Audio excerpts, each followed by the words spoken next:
మార్చి 28న జాతీయ లోక్ అదాలత్ నిర్వహించనున్నారు. అందుకు అనుగుణంగా తెలంగాణలో పేరుకుపోయిన రాజీ పడదగ్గ కేసులను పరిష్కరించేందుకు పోలీస్ శాఖ అన్ని ఏర్పాట్లు చేసింది. ఈ మేరకు హైకోర్టు న్యాయమూర్తి జస్టిస్ పి శ్యామ్ కోసికి ఏర్పాట్ల వివరాలను డీజీపీ శివధర్ రెడ్డి వివరించారు.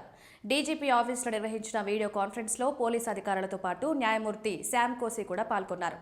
ఈ సందర్భంగా డీజీపీ శివధర్ రెడ్డి మాట్లాడుతూ ఈసారి ఎక్కువ కేసులు పరిష్కారం అయ్యేలా ప్రత్యేక ప్రణాళికలు సిద్ధం చేశామన్నారు. అన్నింటికంటే ముఖ్యంగా ట్రాఫిక్ చలాన్లు భారీగా పెండింగ్లో ఉన్నందున వాటిని క్లియర్ చేసేందుకు ప్రత్యేక దృష్టి సారించామన్నారు. దాంతో పాటుగా రాజీ పడదగ్గ కేసులు గుర్తించి ఇరుపక్షాలను అవగాహన కల్పిస్తున్నామని డీజీపీ వివరించారు.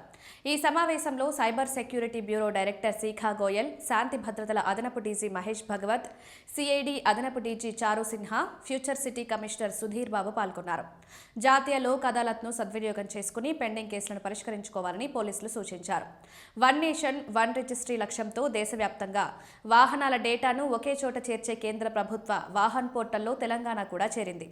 ఈ కొత్త పోర్టల్ ద్వారా రవాణా శాఖలోని పౌర సేవలు మరింత సులభతరం, పారదర్శకం కానున్నాయి. హైదరాబాద్ బేగంపేటలోని వరుణ్ మోటార్స్లో వాహన్ పోర్టల్ను మంత్రి పొన్నం ప్రభాకర్ సోమవారం లాంఛనంగా ప్రారంభించారు. అనంతరం మాట్లాడిన ఆయన సెకండ్ వెహికల్ కొనుగోలు చేసేవారికి ఇక నుంచి 2% అదనపు పన్ను రద్దు చేస్తున్నట్లు ప్రకటించారు. రవాణా శాఖను ప్రక్షాళన చేస్తూ ఇప్పటికే రాష్ట్ర వ్యాప్తంగా చెక్ పోస్టులను ఎత్తేశామని గుర్తు చేశారు.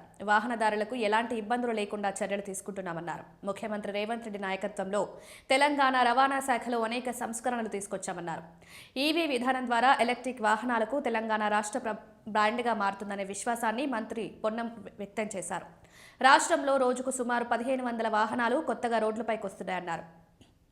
ఈ నేపథ్యంలో సమాచారాన్ని సమర్థంగా నిర్వహించాలంటే లేటెస్ట్ టెక్నాలజీ తప్పనిసరి అన్నారు.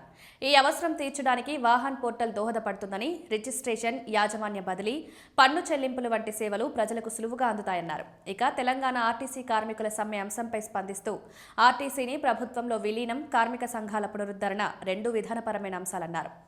అవి ప్రభుత్వ దృష్టిలోనే ఉన్నాయని, వాటిపై త్వరలోనే నిర్ణయం తీసుకుంటామన్నారు.